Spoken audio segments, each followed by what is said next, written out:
Can you believe a country with $24 trillion is poor? Well, that's hard to imagine, but that is the saddest truth for one. The Democratic Republic of the Congo is one of the world's poorest countries.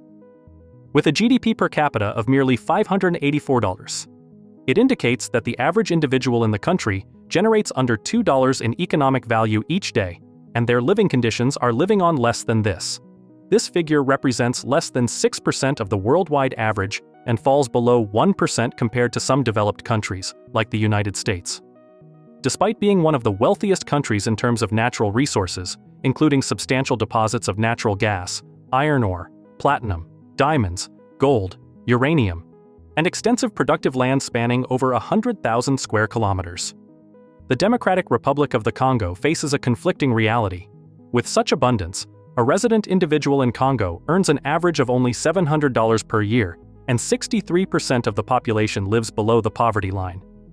Now, the question that comes to mind is, what obstacles prevent the DRC from capitalizing on its natural wealth? Let's find out.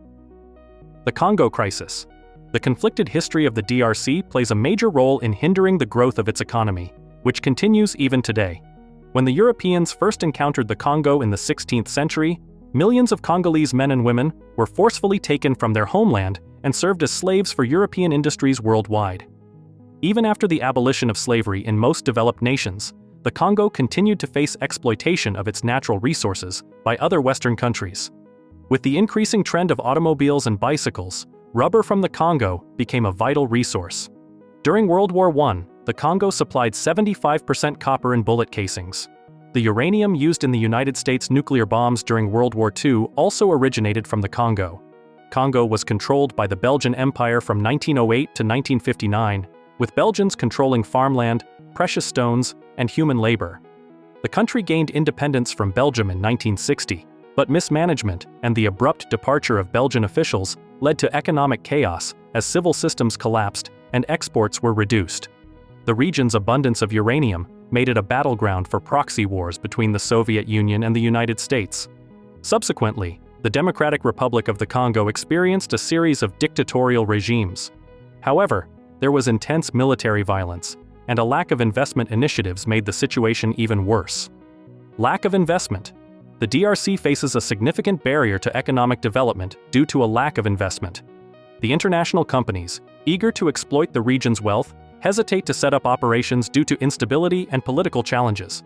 These companies aim to secure mining rights in DRC by substantially investing in mining equipment, processing facilities, and shipping ports.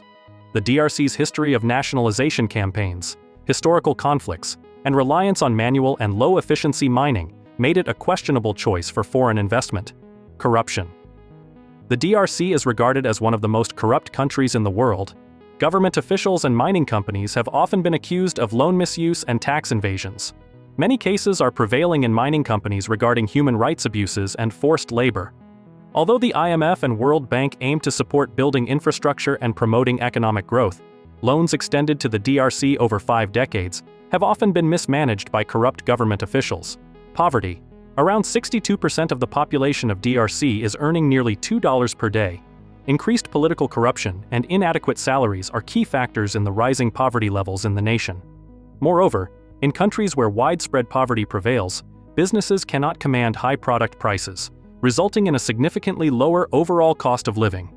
Inadequate healthcare facilities and lack of essentials are common in underdeveloped nations. Malaria stands out as the primary cause of mortality in DRC, reporting the world's second highest number of cases. The existence of infectious diseases has significantly reduced the life expectancy of the Congolese, reducing it to a mere 48 years. Apart from this, nearly 70% of the DRC population faces limited or no access to a sufficient food supply, leading to the malnutrition of children. The prevalence of early marriages, high fertility rates, and instances of increasing physical violence are also major concerns. Approximately 62% of women in the DRC are engaged in the labor force, with the majority involved in agricultural activities. Despite their active participation, women face notable disparities in earnings and asset ownership compared to men. Self-sufficiency. People in DRC have a high degree of independence at the household or community level. They engage in activities such as farming their food, collecting water, and often constructing their housing. Despite contributing to their well-being, these activities fall under household production and are not reflected in national GDP figures. Consequently, people who earn a few dollars a day may primarily spend that money on items they cannot produce, such as tools, materials, and fuel. While this self-sufficiency allows households in underdeveloped countries to meet their basic needs, it also hinders specialization, a key concept in modern economics. The individuals should focus on their strengths, promoting a system where specialization and trade result in the overall increased productivity of a nation. A new era. Since the conclusion of the Second Congo War in 2003, DRC has experienced relative stability. The noteworthy peaceful transfer of power in 2019, marked by the election of President Félix Tshisekedi, has set the stage for economic reform and increased foreign investment.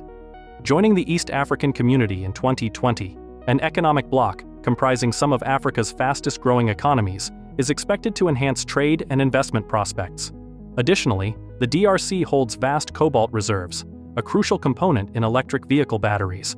As the global shift toward electric vehicles gains momentum, the demand for cobalt presents a substantial opportunity for the DRC to develop its mining sector and generate substantial wealth.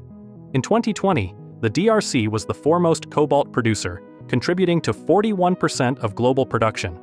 Additionally, it was the sixth largest producer of industrial diamonds, yielding 3.7 million carats. In summary, the DRC holds immense potential for economic advancement through its abundant mineral resources. Certainly, challenges persist, and the journey toward realizing the DRC's full potential is long. But there is a new hope for its future.